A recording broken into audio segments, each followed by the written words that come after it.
निवेश आरोग्य में भाग 2 वैद्य दिलीप गाडगे पुणे।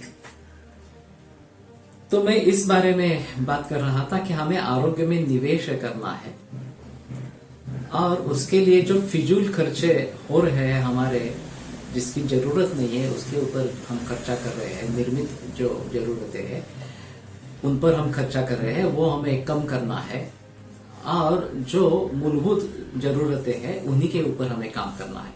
तो वैसे देखा जाए तो सब्जेक्ट थोड़ा अनूठा इस प्रकार का, ये विषय जो है वो अनूठा है और फिर इसके बारे में काफी बहस करनी पड़ेगी।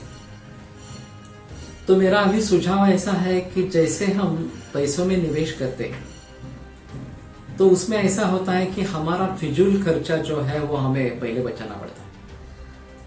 केवल जो हमारी मूलभूत जरूरतें हैं उन्हीं के ऊपर हमें खर्च करना है और जितना चाहिए उतना ही करना चाहिए ताकि हम पैसे बचा पाएंगे।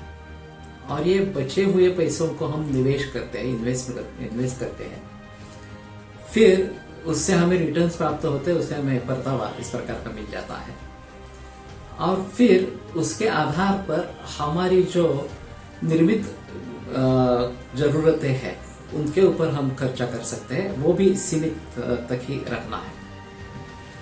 हमारा मकसद होना चाहिए कि हमें आरोग्य संपन्न दीर्घायु प्राप्त हो और हमारा जीवन सफल बने।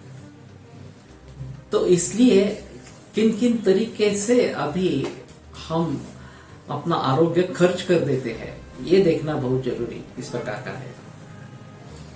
तो वैसे देखा जाए तो जब से ये बिजली का प्रचलन शुरू हुआ तो रात दिन में बदल गई। पहले सूर्योदय से पूर्व हमारा दिन शुरू होता था और सूर्यास्त तक हम सभी व्यवहार खत्म करके खाना खा के सो जाते थे। ना कि कोई मोबाइल था, ना कोई टीवी था, कुछ भी नहीं था। लेकिन ये जैसे बिजली का प्रचलन शुरू हुआ तो रात को देर से खाना खाना, देर से सोना, सुबह देरी से उठना, ये सभी बातें शुरू हो गई और ये हमारे लिए नुकसानकारक है ये अभी किसी को पता ही नहीं। ऐसी कहावत थी कि अगर हम जल्दी सो जाते हैं, रात में जल्दी सो जाते हैं, सुबह जल्दी उठ जाते हैं तो सेहत हमारी अच्छी बनती है।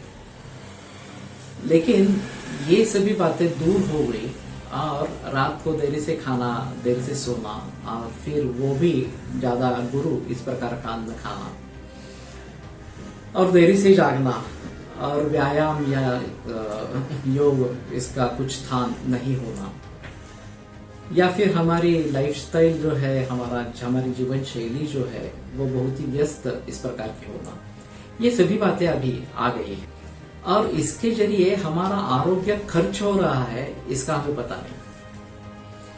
तो पहले जो इस प्रकार का आरोग्य खर्च हो रहा है उसको बचाना है।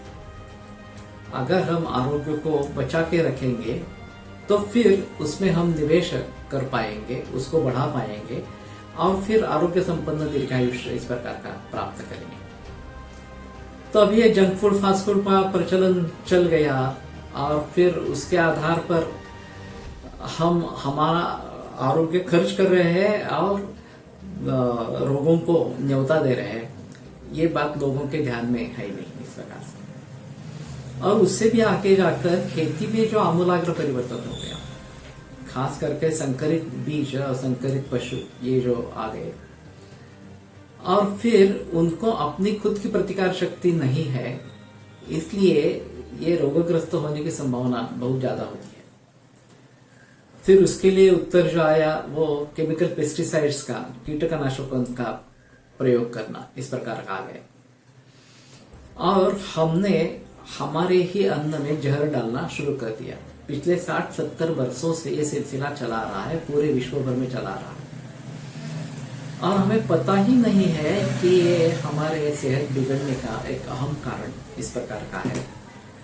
हम इसमें आरोग्य का नाश कर रहे हैं और आरोग्य पाने की तो बात ही रही ही नहीं इस प्रकार से। तो इसके बारे में सजग होना ये बहुत जरूरी इस प्रकार का रहेगा।